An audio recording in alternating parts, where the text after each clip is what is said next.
بەیانیتان باش، ڕۆژێکی باش دەست پێ بکەن بۆ دوایم کە تەندروستیتان باش بێت پێش هەموو شتێک. دواتریش ئەمڕۆ ڕۆژێکی باش بێت و دەرفەتێکی نوێ بێت بۆ تەواوی ژیانکردنێکی باشتر، چونکە ئەوەی دوێنێ ڕۆژ وەکو هەمیشاڵم تەواو بووە ڕابردوو. بەڵام ئەمڕۆ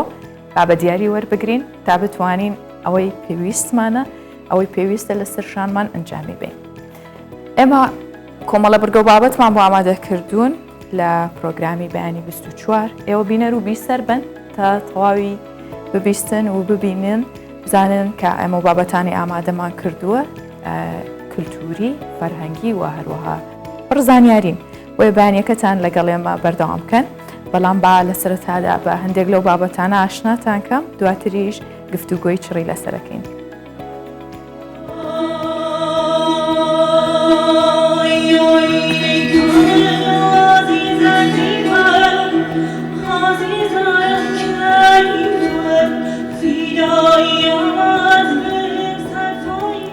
ڕێکخراوی گۆتەی ئەڵمانی لە سلێمانی کۆنسێرتێکی بۆ دوو هونەرمەند ڕێکخست و داهاتی کۆنسێرتەکەشی بەخشیە نەخۆشخانەی هیوە.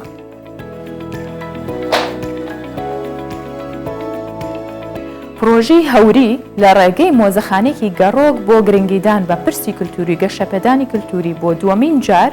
چالاکی خۆی لە کوردستان و لە ناو قەڵای هەولێر بەڕێوە برد.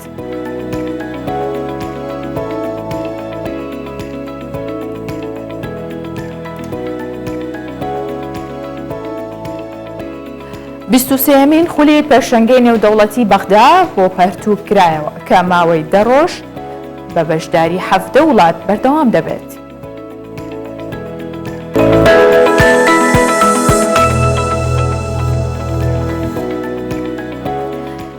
ڕێکخراوی گۆتەی ئەڵمانی لە سلێمانی کۆنسێرتێکی بۆ دوو هونەرمەند ڕێکخست کە ئامانج لە کۆنسێرتەکە ڕخساندنی کەشێکی هونەری بوو بۆ ئامادەبووان و داهاتی کۆنسێرتەکەش بەخشرایە نەخۆشخانەی هیوە. بە بم بەیانیە گوێمان لە میوزیک و گۆرانی بێت لە سلێمانیەوە.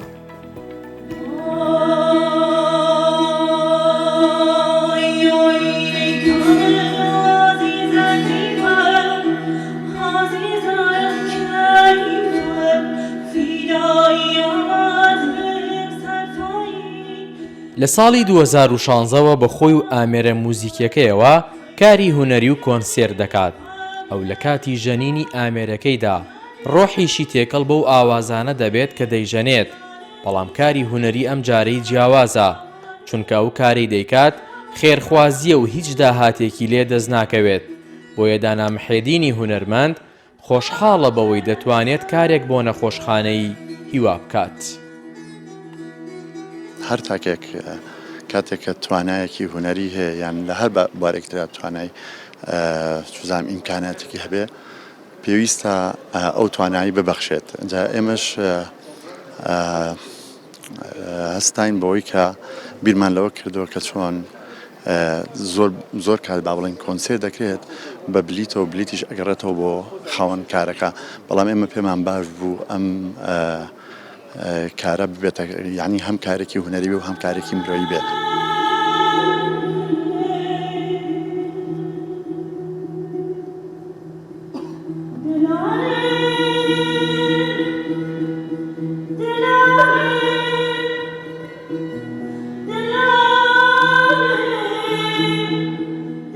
کۆنسێرتەکە ڕێکخراوی گۆتەی ئەڵمانی ڕێکی خستبوو کە ئامانجلی بەهێزکردنی کلتور و ڕۆشنبیریە لە نێوان وڵاتان. لە پاڵەمەشدا بە ڕێکخستنی کۆنسێرت و فیلم و شانۆگەری پشتگیری هونەرمەندانی کوردەکەن. ئێمە وەکو پەیمانگەی گۆتەی ئەڵمانی سنتەری کلتوری فەرمی وڵاتی ئەڵمانیا تقریباً لە 100 وڵات ئیشەکەن، لە هەر وڵاتێکی لێ ئیشەکەن. ئێمە چاختەکەن ئەو پەیوەندی کلتوری بینی ئەڵمانیا و وڵاتانی تر بەهێز بکەن. لە کوردستان بە تایبەت ئێمە هەوڵەدن کۆنسێرت، فیلم، شانۆگەری هەر چی بە لە بواری کەلتوری ئێمە پشتگیری هۆنەرمەندان بکەن. ئەم کۆنسێرتە یەکێک لە چالاکیەکانی ئێمەیە.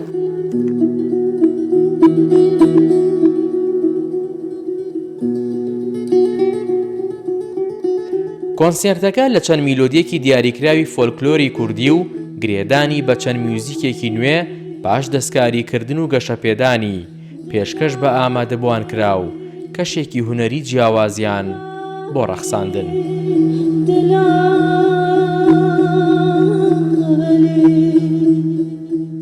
هاوژین جەمال،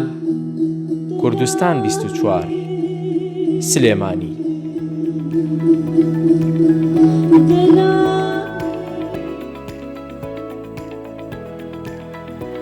هەڵبەت نیشاندانی ئەم جۆرە چالاکیانە جگە لەوەی کە هەستێکی مرۆڤانە دەرەخات ئەمانشمانەکە دەری بخەین چەند کەس هەن یاخود کەسانێکن لە هەستکردنیان بە بەرپرسارەتی جا لە هەرچ بوارێک کابێت و ئەو بواری خۆشی کارەکات کە لە ڕێگەی بوارەکەی خۆیەوە هونەر بێ کولتور بە هەر شتێکی دیکە بێت خزمەت بە لایەنێ بکات کە پێداویستیان هەیە هەروەکو چۆن نەخۆشخانەی هیوا بە بەردەوامی توشبانی شەرپەنجە چارەسەرەکە و پێویستیشی زۆرە لە بەرەوەی کولفێکی زۆری هەیە بۆیە بە تایبەت هونەرمەندان لەو بوارەدا درێخیان نەکردووە. بە هەمان شێوەش لە زۆر بواری دیکەدا کەسانێکن ئەنوێ خزمەت بکەن. بۆ نمونە بابەتێکی دیکە هەیە کەویش پرۆژەی هەوریە لە ڕێگەی مۆزەخانێکی گەڕۆکەوە بۆ گرنگیدانە بە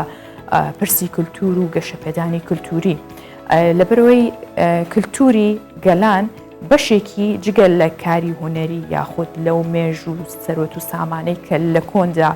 بۆی ماوەتەوە ئێستا بۆتە شوێنەوار یاخود بۆتە هەر پارچەیەکی کولتوری و نازنامەی ئەو میلەتەیە کەسانێک زۆر گرنگی پێن. ئەمە بۆ دروستکردنی پەیوەندی کولتوریە لە نێوان خەڵکانی وڵاتانی دیدا. ئیدی ئەگەر وانە بواە وڵاتان چۆن بتوان یەک بناسن بە تایبەت کوردستانیش بۆ سامانە دەوڵەمەند و مێژوە دێرینەی کە هەی بووە پێویستەکە کە کاری بۆ بکرێت جا لە ڕێگەی مۆزەخانەی گەڕۆکەوە بێت یاخود ئەو مۆزەخانانەی کە هەمانە و بە چەندین چالاکی دیکەش بۆیە ئەمە دووەم جارە چالاکی لەم جۆرە لە کوردستان و لە ناو قەڵای هەولێر بەڕێوە ئابرێ وەم چالاکیە لە سەرجەم شارەکانی کوردستانیش بەڕێوە چوو هەر بە ئامانجیەوەی کە لایەنی کولتوری کوردەواری پەرە پێ بدرێت و ڕێکخەرانی ئەم چالاکیش ئامانجیان ئەوەیە کە پرۆژەکە گەورەتر و دەوڵەتی بکەن نەک تەنها لە ناوخۆدا کاریتیا بکەن. زیندووکردنەوەی کللتورە دەوڵەمەندەکانی کوردستان و عێراق لە ناو قەڵای هەولێر و ئەنجامدانی چالاکی جۆرا و جۆر و کردنەوەی ژووری تایبەت بۆ ئەم کار و چالاکانە بە شێوەی مۆزەخانێکی گەڕۆک پرۆژەی هەوریە. ئەوەش بۆ بیرهێنانەوەی ڕۆژی جیهانی فرەکلتوری و گرنگیدان بە کللتورە جیاکان لە کوردستان بە تایبەتی زیندوو ڕاگررتنی کللتوری کوردە. با بڵێن پاراستنی کولتور شارستانیات بە یەک لایەن ناکرێت نە لایەنێکی حکومی نەتاک نە با بڵێن قونسوڵخانە و لایەنێ پەیوەندیدارەکانی تریش ئەمە پێویستی بەوەیە کە هەمومان هەموو کۆمەلگا وەکو حکوومەت وەکو لایەنە پەیوەندیدار و ئینتەرناشناڵەکان هەمومان بەیەکەوە ئیشی لەسەرکەن و بۆیە ئەمڕۆژ زۆر لاینی جیاواز دەبینی لێرەیە لێرە کۆمەڵی بزنس دەبینی لێرە کۆمەڵێک پەیمانگا و با بڵێن مۆزەخانە ئەبینی لە هەمان کاتە لایەنە حکوومیەکان و یونسکۆ و قۆنسوڵخانەی ئەمریکی و تەنانەت پرایڤەت سەکتەریش بۆ نمونە کۆمپانیای سکای کە سپۆنسەری کردوین بۆیە بینی لە زۆر لایەن ئەمڕۆ لێرن بۆی بتوانین هەمومان بەیەکەوە ئەو پلانانە بکەین بۆ یەکتری تەواو بکەین ئەگەر ئێمە لە ساڵێکە ئیڤنتێکەکەین ئەو بزنسانە هەموو ڕۆژێک کللتور شارستانیەت پیشانەدەن. پرۆژەی هەوری لە دومین ساڵی چالاکیەکانی لە ماوەی یەک ڕۆژدا سەرجەم بابەتەکانی پەیوەست بە زیندووکردنەوەی کللتوری لەم شوێنەدا کۆکرۆتەوە. یەکێک لە بەشداربووان دەڵێ کاری کللتور و زیندوو ڕاگررتنی تەنیا ئەرکی ڕێکخراوێکی حکوومەت نییە دەبێ هەمومان کار بکەین بۆ ئەم پرسە. کردن و ناساندنی کللتوری دەوڵەمەندی کوردستان و عێراق بە ڕێگای جیاواز و هەر بۆیە ناوی خۆشمان ناوە مۆزەخانەی گەڕۆک کە ئەمانەوێت فکرەی مۆزەخانە بگۆڕین لە چوارچەوەی دایرەیەکی حکومی نەمێنێتەوە بەڵکو بچێتە ناو خەڵکەوە وهانی خەڵک بە بۆ بەشداریکردن لە ناساندن و پەرەپێدان بە کللتوری کوردستان و عێراق. ئێمە ئەمانەوێتە پرۆژەی گەورەتر بکەین و هەتا بگاتە شارەکانی تری کوردستان و عێراق و زۆرترین خەڵک و ئەو لایەنانەی کە پرۆژەیان هەیە لە مەجاڵی کەلتور و مێژوو شارستانێتی کوردستان عراق کارەکەن ئەوانش زیاتر بێنە ناو پرۆژەکەەوە پێکەوە کار بکەین. بە ئەچالەکیەکانی فۆتۆگرافی، وردەکاری و جوانکاری خانمان، فارش، کتێبوو بابەتە کللتورەکانی تر، پرۆژەی هەوری کە مۆزەخانەیەکی گەڕۆکە چالاکی کللتوری لە هەولێر ئەنجامدا. ئەم پرۆژە ساڵی ڕابردوو لە شاری سلێمانی کرایەوە، ساڵی داهاتووش ڕەنگە لە دۆ بکرێتەوە. ڕێکخەرانی پرۆژەکەش دەڵێن ئامانجمان ئەوەیە پرۆژەکە گەورەتر و بە نێودەوڵەتی بکەین. هێرۆ مۆلودی، کوردستان 24 هەولێر. هەڵبەت کاتێک کە چالاکیەکە کرێ ئامانجێکی گەورەی لە پشتەوەیە وەکوم چالاکی کە کرابوو پرۆژی هەوری بۆ ناساندنی کللتوری گەلان. ئێمە زۆر جار ئەگەر بمانەوێت کللتوری خۆمان کللتوری دەوڵەمەندی خۆمان بە جیهان بناسێنین بۆی پێیان بڵێن کە ئێمە گەلێکی زیندوین و زۆر زۆر دێرینین، پێویستەکە ئەوەی کە هەمانە نیشانیان بدەین، تەنها لە ناو مۆزەخانەی قەتیسی نەکەین. بۆیە ئەمانەش لە سرشانی کەسانێکن کە هەستکردنی بەرپرسیارەتیان زۆرە و ئەو کەسانە شایانیەوەن کە هاوکاریان بکرێ یاخود کار و چالاکیەکانیان زیاتر نیشان بدرێت. ئێمە ئەمڕۆ میوانداری شێرزاد ڕەسوڵمان کردووە کە بەرپرسی دۆکۆمەنتاریە لە مۆزەخانەی ئەرشیفی پەروەردەیی هەولێر، گرنگی ئەرشیف بۆ ناساندنی کللتوری کوردی و گرنگی مۆزەخانەکان هەموو ئەمانە بەگشتی لەگەڵی داباز دەکەم. بەخێر هاتی کاک شێرزاد، بانیت باش. بانی ئەو بینێران باش. زۆر سپاس. کاک شێرزاد، ڕۆژی گیانی مۆزەخانە و کللتوری گەلان هەموو ئەمانە نزیک بوون لە یەکەوە.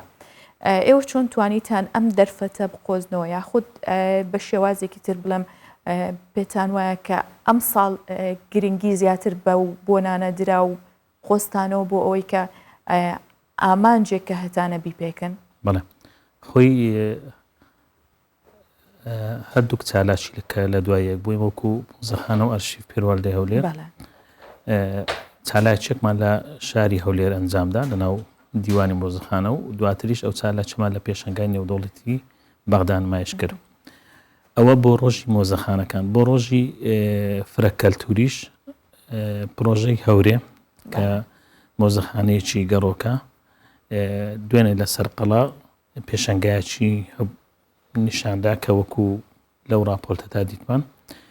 ئامانج تێیدا نیشاندانی فرەکەلتوری گەلانی عێراق و کوردستان بەگشتی، چونکە کوردستان شوێنێکی فرە ئاینە، فرە نەتەوەیە، فرە پێک هاتەیە. هەوڵمان داوە لەم بۆنەیەدا پێکەوە ژیان و لێبوردەی کوردستان کە بەتایبەت لەم چەند ساڵی ڕابردوودا فۆکسێکی زۆر کردە سەر کوردستان، بەتایبەتی دوای ئەوەی کە شەڕی داعش هاتە ئاراوە و زۆربەی کریستیانەکان و ئێزیدەکان و عەرەبەکان بەگشتی ڕوویان لە هەرێمی کوردستان کرد. کوردستان ئەوەی دووپات کردەوە کە نەتەوەیەکە حەزی لە پێکەوە ژیان و حەزی لە لێبوردەیە. ئیتر ئێمە ئەوەی چالاکی دوێنەی پرۆژێ هەوری بە بەشداری هەموو پێکاتەکانی عێراق بوو، لەگەڵ ئەوە لە بواری نیشاندان لە بواری نمایشکردنیشدا هونەرمەندانی هەر چوار پارچەی کوردستان لەگەڵ ئەوروپا کۆنسێرتێکی مۆزیکیان ئێوارە کۆنسێرتێکی مۆزیکیان ئەنجامدا. ئەوە لە هەولێر. لە بەغداش ئێمە وەکو مۆزەخانە و ئەرشیفی پەروەردەی هەولێر لەگەڵ کردنەوەی بە کتێبخانە برێن پێشەنگای نێودەوڵەتی بەغدا بە باشمان زانین کەلتوری پێکەوە ژیان کە قوتابخانەی ئەربیل ئولا قوتابخانەیەکە پێکەوە ژیان و لێبوردەی ناوی دەرکردووە. هەموو ئەو ئەرشیفەی لەبەر دەستمانە کە لە خوێندن لە 100 ساڵی ڕابردوو لەم قوتابخانەیە کە لە پۆلێکدا قوتابیەکی کورد، عەرەب، جوو، تورکمان، کریستیان خوێندویانە لەوێ نمایشمان کرد. باشە، نمایشکردنی ئەم چالاکیە یاخودەم کارانەی ئێوە تا چەند بوەجی سەرنجی هەم بیانیەکان و هەم ئەو فستیڤاڵی کە لە بەغدا ئەنجام دراوە؟ بەڵێ، ئەوەی جێی دڵخۆشیە چونکە تۆ ئەگەر ئێمە بەردەوام کە ئەو چالاکیانە ئەنجام دەدەین هەم بە شێوەی دیکۆمنتار هەم بە شێوەی وێنە ئەوەی ئەو جارەی نیشانماندا بە شێوەی دیکۆمنتاری هەموو دیکۆمنتارەی لەبەر دەستمانەکە پێکەوە ژیان لە کوردستان پێکەوە ژیان لە شاری هەولێر چۆن بۆ تا ئێستاش ئەم کەلتورە بەردەوامە جێی دڵخۆشیە کە میوانان لە وڵاتانی دیکە سەردانی برێن بەشدار بوون لە پێشەنگا بە تایبەتی ئەو کتێبخانانەی نێودەوڵەتەکان یان کتێبخانە عەرەبیەکان کە لە بەغدان پیشان بوون سەیری ئەو دیکۆمنتارە و ئەرشیفەیان کرد کە هەولێر خوێندن لە 100 ساڵی ڕابردوو لە هەولێر چۆن بوو پێکەوە ژیانی لێبوردەیی و ئەم قوتابخانەیە چۆن بووە. باشە کاک شێرزاد بۆ پێی کە بەڕێستان ئەزمونێکتان هەیە لە یاخود شارەزان لەو دۆکمنتانەی کە لە ناو مۆزەخانەی پەروەردەییدا هەیەوە بەگشتیش ئەتوانین بڵین ئێمە میلەتێکی دەوڵەمەندین بە ئەرشیفێکی دەوڵەمەند؟ حتمەن بێگومان ئێستا هەم لە ڕووی برین کۆکردنەوەی ئەم دیکۆمنتار و ئەرشیفە لە مۆزەخانەیەکدا کە هیوادارین ئەم پرۆژەیە هەموو ئەو شار و شارۆچکانە بگرێتەوە کە خوێندنی فەرمی تێیدا 100 ساڵی بەڕێکردۆ کوشاری ئاکرێ کۆیە پێنجوین ئامێدی زاخۆ هەڵەبجە هەموو ئەو شارانە خوێندنی ئێستا بۆ ماوەی 101 ساڵە قوتابخانەی تێدا کراوەتەوە ئەنکاوە کە هەمان شێوە مۆزەخانەی کۆنترین قوتابخانە لەم شارانە بکرێتە مۆزەخانە تاوەکو هەموو ئەو کەلوپالانە کۆ بکرێتەوە لەوێ نیشان بدرێت ئەوە لەلایەک لەبارەی ئەرشیف و دیکۆمنت ئەوەی دوێنێ بینیمان لەسەر قەڵا دەبینین هەر نەتەوەیەک بە ئامێرێکی خۆی بەشداری کردبوو بۆ نمونە ئامێری ساز و سنتور و دەفت زیاتر لە کوردەواری خۆمان نزیکەیان عود لە عەرەب یاخود گیتار لە ئەوروپایانی هەر نەتەوەیەک بە ئامێرێکی خۆی ئەو گروپی مۆزیکی مشەخت کە بارەگاکەیان لە دوهۆکە بەشداری ئەم کەرنەڤاڵەیان کردبوو هەموو پێکاتەکان لە ناو ئەم گروپەدا هەبوو کە ژمارەیان لە 100 ئەندام زیاترە بەڵام بۆ ئەم کۆنسێتە نزیکەی 25 ئەندامیان لە هەموو وڵاتان بەشدار بوون ئیتر بەرنامەیان هەیە لە بۆ سەرەتای مانجی 6 لە سلێمانی شەمام کۆنسێت ئەنجام بدەن. باشە ئەزانین مۆزەخانە شوێنێکە و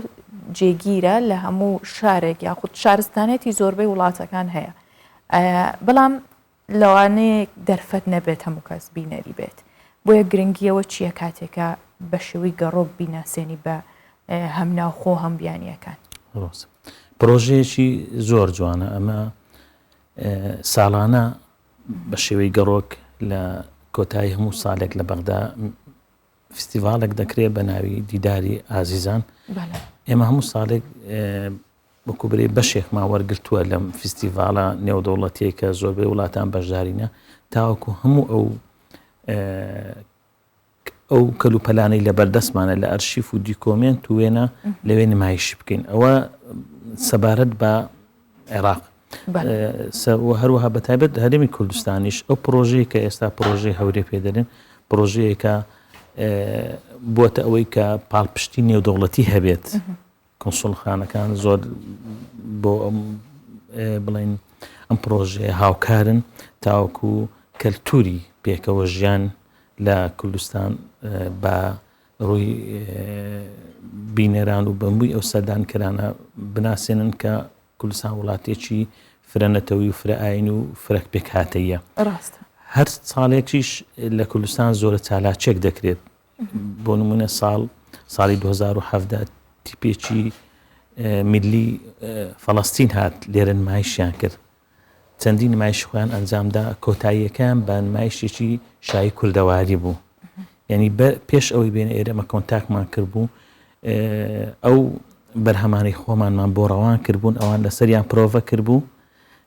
لێرە لە ڕێی هونەرەوە لە ڕێی ئەو کەلتورەی هەیە ئاشنا بوون و دواتریش هەرەوە هەمان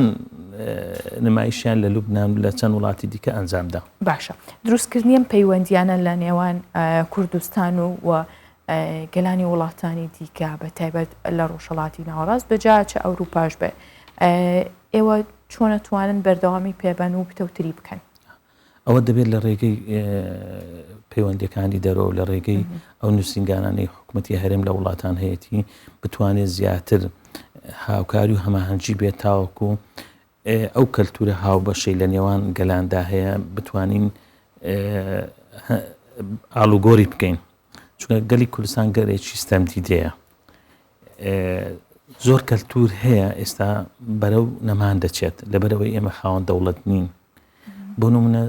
ئێستا منداڵ ئێستا بە بەرەو پشووی هاوین دەچێت ئەگەر وەکو جاران تاوەکو تەمەنی ئێمە یاری کولدەواریمان دەکرد ئەم کە یاریە کولدەوانە بەرەبەرە لە ناو دەچێت ئێستا هەر نازان پرۆژەیەکمان کرد لە پرۆژەی یەکەمدا نزیکەی یاری کولدەواریمان بە شێوەی دەنگ و ڕنگ بڵاو کردەوە دواتر 13 یاری دیکە لە هەمان کادا چەند جۆرە شایی کولدەواریمان هەیە لە پرۆژەیەکی بسیاری کولدەواریمان کردە لە شێوێ ڤیددیۆی یوانێت دەنگ و ڕنگ بڵاو کردەوە خۆشحاڵین کە وەزارەتی پەروەردە بەڕێبەرایەتی گشتی بڕۆ بە گەرام و چاپەمەنیەکان ئەم یاریانە لە ناو پرۆگرامی باخچەی ساوایان دابنێن چونکە منداڵ ئێستا هەمووی فێرە ئایپاد بووە کامەش لە دوا ڕۆژدا کاریگەری خراپی دەبێت هەم لەسەر چاو هەم لەسەر هەموو لەشی بۆیە سەرەتا هەر بکرێت لەوانێن ئەو نەوەی ئێستاە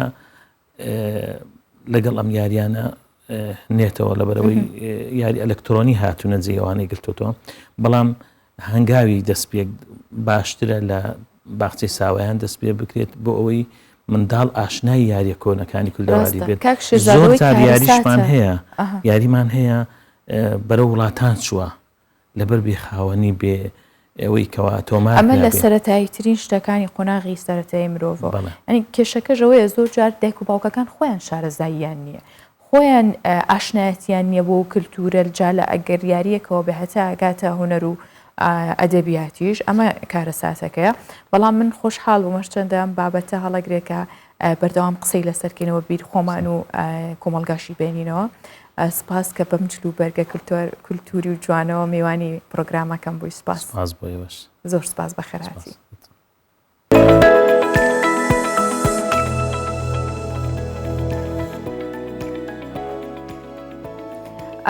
بابەتێکی دیکەمان هەیە گەر پێشۆی بچمە سەری بەڵام بەبیری بێنینەوە کە کللتوری ئێمە چەندە جوانە چەندە دەوڵەمەندە بۆیە بە هەرگیز لە بیری نەکەین و ئاشنایکەین بنەوەی داهاتوو لەبەرەوەی هەرچەندێ پێشکەوین هەرچەندێ بمانەوێ مۆدێرنانە بژین بەڕاستی ناتوانین خۆمان هەڵواسین بە کللتوری هیچ میلەت و هیچ وڵاتێکە ئەو کاتەبین بە مرۆڤی نەک دەرەجە 2 3 و 4 بۆیە ئەتوانین گەشە بەو کللتوری خۆمان بین و شانازی پێوە بکەین لە پەیمانگایەکی شاری هەولێرە فستیڤالێکی بەهارە کە لەلایەن مامۆستا قوتابیانەوە ڕێکخرابوو بەڕێوە چووە هەڵبەت ئەمە شەرەچێتەوە ئامانجیەوەی کە کاڵ نەبوونەوە و زیندووکردنەوەی کللتوری نەتەوەکەمانە ئەمە جێی دڵخۆشیە کە بەردەوام چالاکیە کللتوریەکان لە ناو پایتەختی هەرێمی کوردستان ئەنجامەدرێ لە شار و شارۆچکەکانی دیکە زۆر چەقتر کراوەتەوە شەڵا بتوانین حەقی و 2 ساڵەی کۆرۆناش بکەینەوە تا ئەو چالاکیانە زیاتر ببنە دەواازەیەکی گەورە بۆکردنەوە و گەشەپێدانی کللتوری جوانی کوردەواری خەنە بەندانە و بووک چاوەڕێە خەنە بدەم بەدەستیەوە وەکو نێریتێکی کۆن و ڕۆژێک پێش هاوسەرگیریەکە لە فێستیڤالەکانی بەهاردا بۆ زیندووکردنەوەی کەلتورەکان انجام دەدرێت ڕیان قوتابیە و بەشداری لە فێستیڤاڵی پەیمانگەکەیان کردووە لەگەڵ هاوڕێکانی نانی کوردی دروست دەکات کافرتانی کورد لە دێر زەمانەوە دروستیان کردووە و باسی گرنگی فێستیڤالەکەیان دەکەن ئەوڕۆ هەستاین بە ئامادەکردنی فستیڤالەکی لە بۆ زیندووکردنەوەی نەتەوە و گەلەکەمان لە بۆ زیندووکردنەوەی کللتورەکەمان چکە هەر تاکەچی کورد پێویستە نەژاد و کللتوری خۆی نوێ بکاتەوە لەوەی نەتەوەکانی دێرەش ئەمە ببینی بزانی کوردبوونی هەیە ئەمەش ئێستاوا لە من لەو بەشەیەک نانی دەکەین وەکو زەمانی پێشتر کە داپیران و داکەمان زوو هەڵدەستان لۆنان حازرکردنی لۆنانکردنی ئەمەش هەستاین ئەوڕۆ لەگە برادەرەکانم هەستاین کە ئەو کولتورەی نوێ بکەینەوە. کللتوری کوردی لە هەموو ڕوویەکەوە کاڵبۆتەوە و تێکەڵ بە کولتوری بیانی کراوە بۆیە فستیڤالەکە لە چەندین بەشی ڕەشماڵ و خواردنی کوردەواری و ئەسپسواری پێکاتووە. قوتابیان بە جلوبەرگی کوردیەوە بۆ زیاتر گرنگیدان بە فستیڤالەکە بەشداریان کردووە.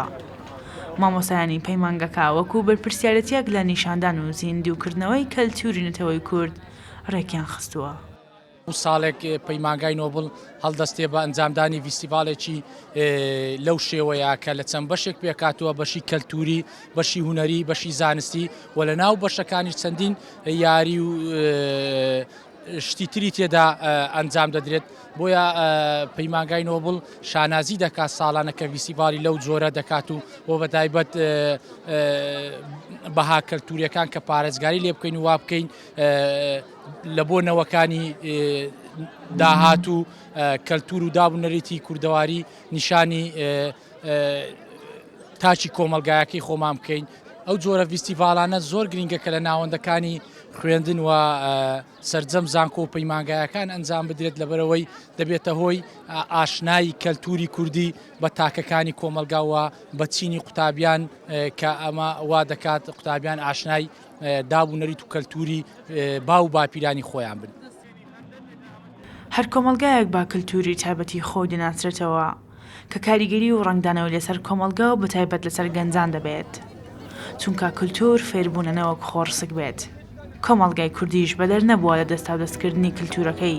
بۆ نەوەکانی دوای خۆیان. شەیمەباییس کوردستان 24 هەولێر. پێشانگایەکی نێودەوڵەتی گەورە لە بەغدا بۆ پەرتوک کرایەوە کە ماوەی 10 ڕۆژ بە بەشداری 7 وڵات بەردەوامە بێت ئەم پێشانگای گەورەیە. بەشێک لە بەشداربووان و میوانەکانی پێشەنگەکە ڕخنەیە واگرن کە وەزارەتی ڕۆشنبیری عێراق وەکو ساڵەکانی پێشووتر یاخود وەکو خولەکانی پێشەنگەکانی ڕابردوو باخی پێ نەیاوە بۆیە کەمترین خەڵک سەردانی پێشەنگاکەکەن و مامۆستایەکی زانکۆی گەرمیانی ژەڵێ پێشەنگەکە لۆکاڵی دەرەکەوێ و هەمە جۆر نییە تەنانەت کتێبخانە کوردیەکانیش بەشداریانتیانە کردووە. با لە ڕێگەی ئەم پاکێجەوە هۆکارەکانی کەم تەرخەمی پێشەنگاکە ببینین کارچەندە لە عێراق نەک تەنها پێشەنگا و ئەم بابەت و چالاکیانە کەم تەرخەمی پێوە دیارە ئەبینین زۆربەی بوارەکان گەشتۆتەوە ئاستە و لە جیهانیش یاخود بڵێ لە ناوخۆ بە پێ و هەواڵانێک کە ئەبینرێەوە بیسترێ ئەوەیە کە کەم تەرخەمێکی زۆر هەیە لە بەغدا. لێرە سەرنجت دەچێتە سەر هەزاران ناونیشانی پەرتووکی مەشکراو. خولی 23می پێشەنگای پەرتووکی نێودەوڵەتی بەغدایە. زیاتر لە 355 خانەی بڵاوکردنەوە بەشداریان کردووە لە 7 وڵاتەوە کەچی کەمترین سەردانی هەیە و هیچ چالێکی گڕۆتینێک نابێنرێت. بەشداربوویەکی هۆکارەکەی بۆ چەند خەڵک دەگەڕێنێتەوە. صحيح وسبب انه اعلانات كان ماكو يعني على المعرض واكثريه الناس ما ڕاستە هۆکار زۆرە بۆ نمونە ڕێکلامی بۆ نەکرابوو خەڵکی نازانن کە پێشانگا کراوەتەوە لە کاتێکدا کە بانگەشتی میوانێکی زۆریش کراوە و هەر نەهاتوون حەقوا بوو ڕێکخراوەکانی کۆمەلگای مەدەنی و دەستگاکان و نووسەر و شاعیرەکان میوانداری بکرانایە چونکە پێشانگاکە زۆر جوانتر دەبوو سوودی زیاتریشی دەگەیان بەتایبەت بۆ گەنجان. شغلات كلش فائده للشباب. پێشەنگای پەرتووکی نێودەوڵەتی بەغدا لەم قولەیدا خاڵیە لە نمایشکردنی پەرتووکە کوردیەکان چونکە خانە کوردیەکان بەشداریان نەکردووە. مامۆستاکی زانکۆی گەرمیان دەڵێت ئەم ساڵ پێشەنگاکە هەمە جۆر نییە. پێشەنگاکانی پەرتووک لە شارەکانی هەرێم کە دەکرێنەوە سەردانیکردنیان زۆر زیاترە بەراورد بە بەغدا. زۆر معرەز کراوە دووبارە بووەتەوە لە شاری بەغدا بەرامبەری ئەوە لە شاری کوردستان هیچ معرەزی نەکراوەتە مەعرەزی هەولێر کە کەش ساڵ مانگی 4 کرێتەوە ئەمساڵ نەکراوەتەوە تکراری معرەز افتقار ئەکا بۆچی زەعیفی کتیە بۆ ڕۆشن بیری ئەکات ئەوە خاڵی دووهەم زۆری داری نەشرەکان کەوکو داری گەورەنک و داینی بەیروت ئەوانە ئەبینین یعنی تەواجدیان لە منجا خاڵی تر علماء وأدباء ومثقفين تواجدي لم معرض نابين. أما طبعا ضرورة لبرو أما معرض دولية أما دولي خو بس كتابي عربية كتابي كردية كتابي لهجات تركش تواجدي بي بس تياينيا لو برو هسه أم شوار قاعة تقريبا شوار قاعة لها تو معرض ودوم روجا يعني زور ضعيفة كتابي كردي ما نبين ولا لا وازش. پێشەنگای پەرتوچی نێودەوڵەتی بەغدا ماوەی دەڕۆژ بەردەوام دەبێت بەشداری نەکردنی بەرپرسانی باڵا و دووبارەبوونەوەی ناونیشانی پەرتوکەکان و بانکێشتنەکردنی نووسەر و ڕۆشنبیرە بە ناوبانگە جیهانیەکان کاریگەری خراپی لەسەر ئەو پێشەنگا گرنگەی بەغدا دروست کردووە کڕیارەکانی پەرتوک کەمن خانەکانی بڵاوکردنەوەی ناوخۆی و جیهانیەکانیش بەشداریان نەکردووە هەر بۆیە بایەخی پێشەنگاکە کەمە و لۆکاڵی دەرەکەوێت. خەڵکی عێراق لە هەموو سەردەمێکدا شانازی بەوە دەکەن کە خاوەنی شارستانیەتی حەموڕابی و بابل و ئور و چەندین شارستانیەتی ترن کەچی کردنەوەی پێشەنگای نێودەوڵەتی کتێب لە بەغدا ساڵ بە ساڵ بایەخی کەمتر پێدرێت و تەنانەت میوانەکانیشی کەمتر دەبنەوە. ئەمەش گەزندەیەکی هەمیشەیە کە لە وەزارەتی ڕۆشنبیری عێراق دەکرێت کەوکو پێویست بایەخبەن پێشەنگا گرنگە نادەن. شەفان جەباری کوردستان 24 بەغدا. خاوەنی تۆمارگای شەهابی شاری شنۆ یەکێک لە گەورەترین مۆزەخانەکانی ئامێری تۆماری دەنگی گۆرانیبێژی داناوە. قادری مهێرزادە ماوەی 40 ساڵە دەنگی گۆرانیبێژانی موکریان تۆمارەکات. سەرجەم ئامێرەکانی تۆمارکردنی گۆرانیەکانی پاراستووە و ئێستا وەکو مۆزەخانەیەکی لێهاتووە لە ماڵەکەی خۆیدا پیشانی هاوڵاتیان هەیەات.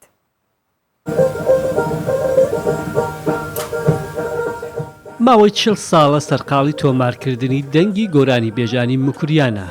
قادری مهدیزادە خاوەن تۆمارگای شەهابی شاری شنۆی ڕۆژهەڵاتی کوردستانە. ئەو ئێستا مۆزەخانەیەکی لەو ئامێرانە دروست کردووە دەنگی گۆرانی بێژانی پێ تۆمار کردوون. ئامێری وا لەو مۆزەخانەکەیدا هەیە کە تەمەنیان 100 ساڵ زیاتر دەبێت.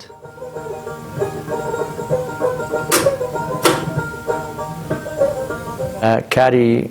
بڵین مۆزەخانەکەی کە من دامناوە بە تازەجی ئەو کارێک کە کردومە لە ماوەی ئەو 40 ساڵێدا کۆم کردوونەتەوە هەتا ڕادوێ تێدا تەمەنی 100 ساڵە زەبتی تێدا تەمەنی 70 ساڵە 80 ساڵە کە من کۆم کردوونەتەوە ڕامگرتوون وەک خولیایەک. قادری مهدیزادە لە ناوچەی موکریان زۆر ناسراوە چونکە زۆرترین گۆرانی بێژانی ناوچەکەی تۆمار کردووە و کاسێتەکەی پاراستون و تەنانەت ئامێری تۆماری گۆرانی بێژەکانیشی وەکو خۆی پاراستون. ئامێری وای هەیەکە ئێستا پارەیەکی زۆر دەکات بەڵام ئەو ئامادە نییە بیان فرۆشێت لە مۆزەخانەکەی خۆیدا هەڵی گرتوون. ئەو کەرستانی با بڵێن هونەرمەند قادر مامەندیم پێزەبت کردووە کە ئەو ئێستا نەماوە کۆچی دوایی کردووە من ئەو شتم ئاوا دەکاتۆنی خۆی ناوەتەوە هەڵم گرتووە هیچ کەسی دیکەم پێزەبت نەکردەوەی لە مامۆستا سمای سەردەشتی هەروە لە هونە هەر هەمویان دانە بەدانە کەرستەکانم ڕاگرتەوە وەک موزەیەک بۆ داهاتوو شاید دەمیش نەمێنم خەڵکانێک بێن چاوی لێکەن کە ئەو دەنگە ئەو گۆرانی بێژە و هونەرمەندە بەڕێزانە بەوانە تۆمار کراون. جگەلەوەش مهدیزادە سەرجەم ئەو کاسێتانەشی پاراستووە کە لەو 40 ساڵەدا تۆماری کردوون. ئەو دەڵێ ئەرشیڤەکەی زیاتر لە 5,000 کاسێتی تێدایەکە لانی کەم 2,000 یانی خۆی تۆماری کردوون. توانم بڵم لێرە ئەمن ئەوە بەشی دووەمی کارەکەمە کە ئێرە دوکانە زیاتر لە 5,000 کاسێتی لێ بەڵام لەو 5,000 کاسێتەی ئەمن نێزیک 2,000 کاسێت بەڵکە زیاتریش بۆ خۆم تۆمارم کردووە لە دەنجی خانەندەکان دانە بەدانە ئەوەی کە ئی منتیقەی خۆمان بووە ئی بەشی موکریان بووە شارەکانی دیکە بووە باشوور بووە.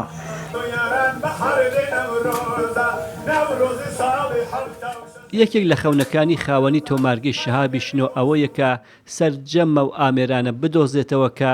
گۆرانی بێژانی کوردی پێ تۆمار کراون. پرۆژەکە گەورە و دژوارە بەڵام خۆی دەڵێ ئەگەر خەونی کەسانی دیکەش بێت ممکینە بێتە دی.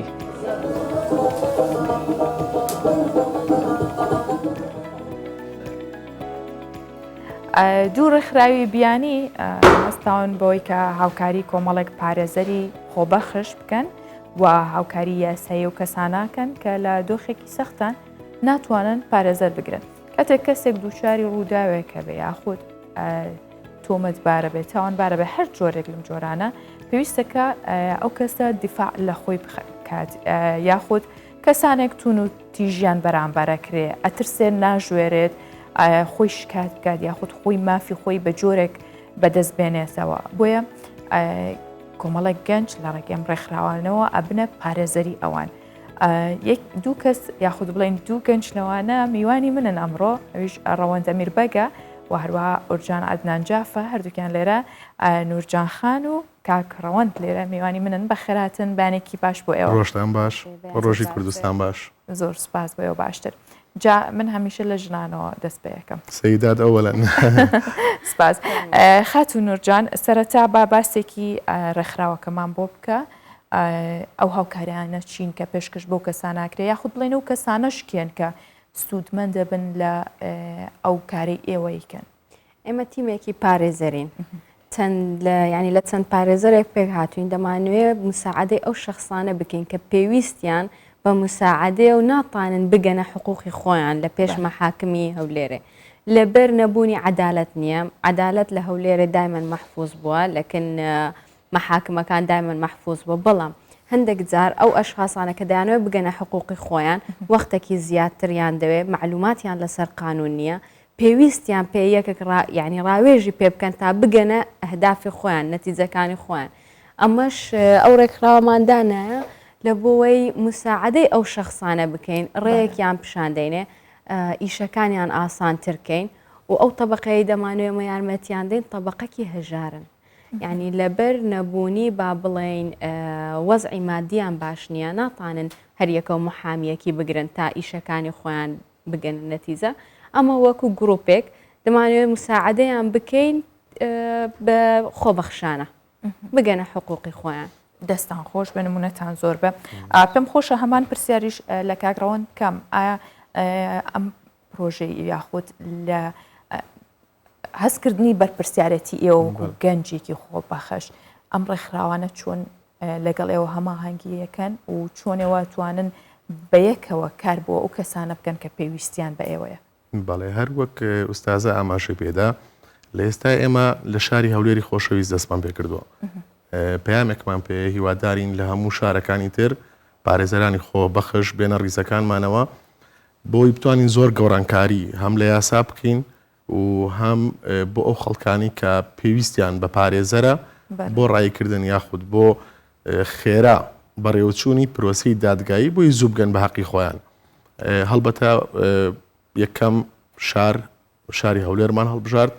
بە دڵنیایی ئەو پێویستمان بە هاوکاریە بێت لە سەرجەم شارەکانی تری کوردستان و ئینشاڵڵا لە هەر چوار پارچی کوردستان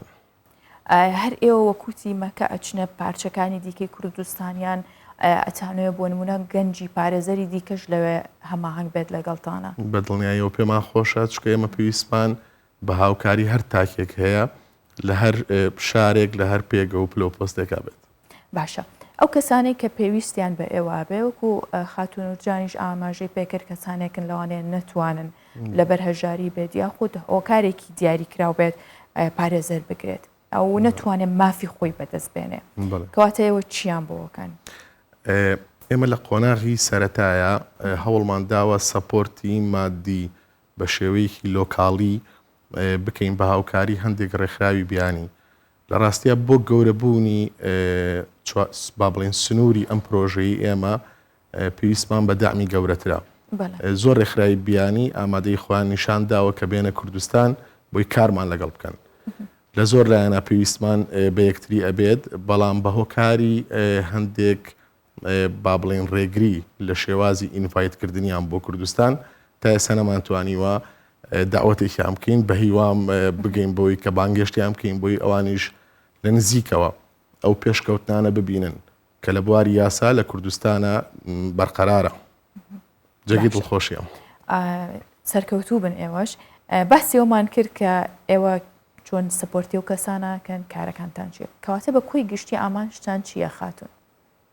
ئەمە یەک هەدەفمان هەیە تحقیقی عەدالەت لە بۆ ئەشخاصانەی ناگەنە حەقی خۆیان ئەوە هەدەفی ئەساسیمانە و بە خێرخوازی بێ هیچ مقابلەک ئەنی ئەوە هەدەفی ئەساسیمەیە چونکە کوردستان بۆ ئاخیرەی هەندی مەسەلەن ئەشخاصی بیانی لە دەوروبەرەکانی مەهاتن لێرە مەشاکل زۆر بووە کە مەشاکل زۆر بۆ تەسیر لە دەوڵەتی مەدەکە ئەمە دەمانوێت ئەو مەشاکلانە کەمتر بێ و مەسەلەن زۆر شت هەیە دەمانوێت هەر نەگاتە محکەمەی دەمانوێت بە طریقەکی سلمی چونکە ئەمە وەکی محامی یان وەکی پارێزەر دەزانین کو مەشاکلەکان حەل دەکەین کە لە ناو تەبەقاتی مجتەمع ڕوودەدا هەندێک جار مەسەلەن بێ ئەوەی بچینە محاکم بێ ئەوەی لۆ دروستکەین لەسەر مەراکزی شورتە و لەسەر مەحاکم یعنی دەتوانین مەسەلەن مۆزوعەکان بگەینە نەتیجە بگەینە حەل ئەوەوە دەکا یعنی مەشاکل لە هەولێرە کەمتر بێ ئەساسی مە ئەوەیە ئوستازە پێم خۆشە لە شتێکە لەگەڵ تا هاوڕا بم لە دوای ئەو گۆڕانکاری بە خۆشحاڵیەوە بە سپاسەوە بۆ حکوومەت یاریەمی کوردستان کە لە سەرجەم کایەکانە بەڕاستی بەدی هاتووە پێویستمان بەکرانەوەیەکە لەگەڵ وڵاتانی دەرەوە بە تایبەتی وڵاتانی دراوسێ لانیکەمە وڵاتانی کە لە خۆمان نزیکن کەواتە ئێمە کێشەمان لەگەڵ هاوڵاتی خۆمانە نییە هاوڵاتی خۆمان لەگەڵ یاساکانە تا ڕادەیەکی باش ئاشنا بەڵام لە هەندێک جار بارگرانیمان بۆ دروستە بێت کەسێکی بیانی کە لە وڵاتی خۆی یاسایەک کاری پێیەکرێ کاتێکەیەتە کوردستان ڕوبەڕوویەوە بێتەوە هەمان یاسا لێرە یاساغا یاخود با بڵێن مەمنوعە بۆی پێویستمان بەوەیە هۆشداریەک لە ناو خەڵکیە بەڕاستی بە تایبەتی بۆ بیانیەکان جەنابشت زۆر وڵاتی دەرەوە بینیوە لە یەکەم ستێپەوە لە فڕۆکەخانەکانە پێ دەڵێ یاسایە وڵاتە چه یاسایەک بەرقەرارە هەتا هەندێک جار بە زمانی عەرەبی هیوادارین ببێتە زمانی کوردیش تاوەکو ئێمەش کاچینە وڵاتەکان یاسای ئەوان بە کوردی لە ستێپی یەکەمەوە لە فڕۆکەخانەوە بخوێنینەوە باشە ئەمە ئەلێرەیە پرسیارێ بکەم پێ وایە ئێمە لە ڕووی یاساوە دەوڵەمەندین ئایا لە جێبەجێکردنیە بە هەمان شێوەین یاخود هەردووکی پێچەوانەیە بەدڵنیاییەوە یاسای خوای گەورەیە یەکێک لەو یاسایانی خوای گەورە کە زۆر جوانە نیعمەتی زۆر گەوریتیایە الجەنە تحت الأقدام الأمهات ئەوەی کە من زۆر بەڕاستی هەندێک جار پێی تووڕابم شێوازی ئەو توندوتیژەیە کە بەرامبەر ئافرەتان بە تایبەتی لە ماوەکانی ڕابردووە بەداخەوە چەندین حاڵەتی کوشتن و دەستدرێژی بەردەوام هەیە بەنسبەت ئەم بابەتەوە ئەبێ هەموو تاکێک کاتێک لەگەڵ ئافرەتێکا گفتوگۆ ئەکا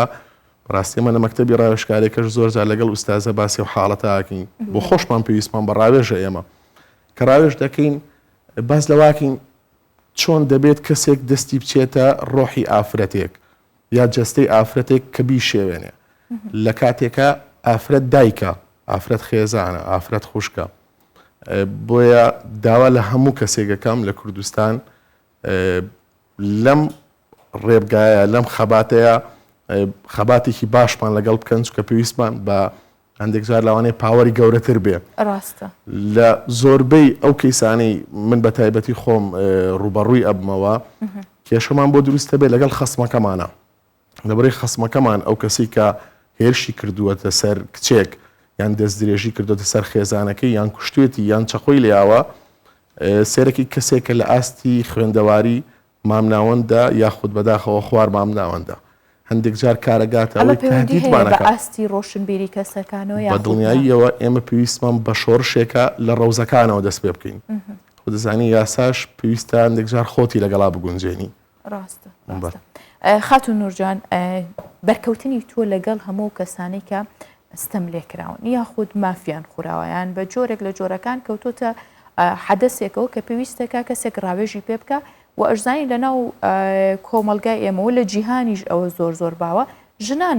قوربانی گەورن باشە پەیوەندی چۆنە لەگەڵ ئەو قوربانیانە کە یەنە لای تۆ یاخود چۆن پەیوەندیتان پێواکەن تا تۆ ڕاوێژی پێ بکەیت تا تۆ هاوکاری ئەمە بەخۆمان وێبسایت و شتمان هەیە ڕقمی تەلەفۆناتمان کراوەیە مەکتەبی محاماتمان هەیە خاصە بۆ کەسانی کە مشکلیان دەبی دێنەکەنەمان لێرەوە گەر ئاشکرایکی باشتر نییە دوایە لە لینکی ئاشکرای دەکەین بە ئیزافە بۆی کەسانێک ئەگەر نەزانن پێویستیان بە ئێوە بێت نەوەکو لەوانەیە ئۆستازە مەبەستی ئەوە بێ ئێمە وەکو پیشەکەمان سوێندمان خوارد هەندێک جار زۆر بە ئاستان ناو ئەهێنین بەڵام لەوانەیە بۆ زانیاری گشتی بێ بەڵێ کاری خۆبەخشی خۆتان پەرە پێبەن کەسانێک لە ڕێگەی کوردستان 24ەوە ئەتوانن پەیوەندیتان پێوە بکەن لەوانەیە کەسانێک هەبن زۆر بارودۆخیان خراپ بێ نەزانن کەسێکی وەکو تۆ هەیە کە یارمەتی تۆ بە یارمەتی بە وبسایتەی کە دامانە ئێستا شخصی بە خۆمانە لە بۆ ڕێکخراوەکەمان کە ئەوی ئیشی لەسەر دەکەین وبسایتێک دروست دەکەین ئەوی بڵاو دەکەینەوە دەتانن لەوێن دەرێ پەیوەندیمان لەگەڵ بکەن بە سەرەتا موافقەتی لایانی پەیوەندیدار وەرگرین چکەمە پرۆژەکەمان ئامادەیە هێشتا تەواو زۆر باشە کەواتە ئەمەتوانین لە ڕێگەی دروستڕەوە پەیوەندی بێەوە بکات و یاخود ببێتە دەرفەتێک کە هاوکاریان کرد بینەوە سەر و بابەتی کە وتمان ئەمە ئەساسیشت وەچی ژنەکان دێنەکەنەما طبعاً زیاترین مەشاکل لەسەر وەی ڕوودەدا لەسەر خیاناتی زەوجی لەسەر تەلاق لەسەر کوشتنیان لەسەر یعنی زۆر ئەو مۆزوانەی کە ئێستا بڵاوە دیارە لە مەحکەمە و زەق بووە ئیشەکە کە دێنەکەنەمامە یەکەم جار فکر لە حالەتی معنەویە و شخصی دەکەین حالەتی معنەویان دێنەکەنەمە ڕوخایە یعنی کە دێن پێویستیان بە مساعدەی معنەویە یەکەم جار ئەجە مساعدەی قانونی ئەمە مساعدەیان دەکەین دەگەینە نەتیجەک یعنی لەگەڵیان تا حەدێک بەس هەندێک هەیە ناگەنەما یعنی هەندێک لەو ئافرەتانە هەیە دەبنە قوربانی دەبنە مەشاکل و ناتوانن بگەنەما لە بۆ ئەو وەزعی و ڕێکخراوەماندانایە تا بتوانن بگەن بزانین کاکڕەوەن بە گشتی و تاوانانەی کە ئێستا زۆر زیادی کردووە پێم باشە بە دەرفەتی ێزام کە پێمان بڵێ کام تاوانانن و کاریگەریەکانیان چیە لەسەر کۆمەلگا و چارەسەرکردنیان چییە؟ پێت خۆشە لە چارەسەرەکەەوە دەست پێ بکەین یا لە تاوانەکە هەڵبەتە بێش تاوانەکە نیشانە بکەین دواتریش باسی هەندێک جار ئەستەمە تۆ بتوانین یەکسەر تاوانەکە ئاشکرا بکەین بەڕاستیم لێرە تێبینیەکم بۆ دروست بوو بەداخەوە هەندێک جار ڕاگەاندن وەکو پێویستکاری خۆی ناکات دەگەر بە داوای لێبوردنەوە ئەوە بڵێم کاتێک ڕووداوێک ڕوودەیات ئێمە قوربانیەکمان هەیە پێویستە لایانی پەیوەندیدارەکان هێزەکانی ناوخۆ بچنە شوێنی ڕووداوەکە کاری خۆیان بە باشی و بە ڕێکوپێکی هەرچەندە بە بەردەوامی بە پیرۆزی ئەیکەن بەڵام ئەگەر تەدەخولات نەبێ بۆی بەردەوام بن پاشان پێویستە بڕیاری دادگا وەربژیرێ و لە دادگای لێکۆڵینەوە دادوەری بەڕێز بڕیارەدات چۆن مامەڵە لەگەڵ ئەو کەیسەیە بکات لەگەڵ قوربانێکە بکات دەوانەیە لە سەرەتایە ئاماژەکان بە جۆرێکی تر بن دواتر لە قۆناغی لێکۆڵینەوە و گەیشتن بۆ بڕیاری کە بەڵێ دادوەر بڕیار دەدات ئایا ئەم کەیسە کەیسێکی هەندێک جار ئێمە شتێکمان هەیە قوی قاهری پێڵین لە خارجی دەسەڵاتی مرۆڤە مرۆڤ دەستی نەبووە لە ڕوودانیدا بۆی لێرە پێویستە تەرمەکە ڕەوانەی یاخود قوربانیەکە ڕەوانەی پزیشکی دادوەری بکرێت دواتر پزیشک بڕیار دەدات بۆمان یەکلایە کاتەوە بەڵێ ئەم قوربانیە بەو جۆری کە لەلایەن لایانی پەیوەندیدارەکانەوە بۆیان ئیحال بۆیان ڕۆشتووە بەڵێ کەیسێکی با بڵێن خۆکردانە نییە ئەو کەسە بەشدار نەبووە لە کردنیدا هەندێک جار لە ڕاگەیاندنەکان دەبینم پێش بڕیاری دادگا دەکەون بەڕاستی لێرەدا دەبێت زۆر بەتوندی هۆشداری بدرێت هەندێک جار لایف دەکەنەوە لەسەر ڕووداوێکی کوشتن کە بەبێەوەی بڕۆنەوە بۆ پزیشکی دادوەری کەسەکە خۆی ناشتوێتی لە ماڵی خۆیە کە ئێمە وەکو پارێزەران بەڕاستی ئەمە زۆر بەتوندی لە دژین و هیوادارین دووبارە نەبێتەوە چکە کاریگەری زۆر خراپی دەبێت بۆ سەر منداڵەکانمان بۆ سەر تاکەکانمان کاتێک منداڵێک لە تەلەڤیزۆنێک باوشێک دەبینێت دەڵێ کچەکە مردووە و ناشتومە و نەشم هێشتۆ دایکی بیبینێت بەڕای منەمە کارێکی هەڵەیە باشە ئەو تاوانانەی کە ئێستا زۆرن چ تاوانێکن زۆرتر کامیان زۆرتر تەشەنێکی ئەحوال شخصیە تەلاق بە شکلێکی زۆر ئەساسی زۆر یعنی ئێستا زۆر زەبەت محکەمە زیاتر بە حالەتەکانی تەلاق مەشغوڵە ئەگەر بە خاڵبەندی پێم بڵێ هۆکارەکانی چییە؟ ینی بە دقیقی پێم بڵێ بە کورتی خیانەی زەوجی چاولێکەری و مادیات ئێستا تقریبن ئەوانەی کە تووشی جیابوونەوە بن لە چ تەمەنەکان زیاتر تەمەنی گچکە ئەمەش هۆکارێک نییە؟ طبعا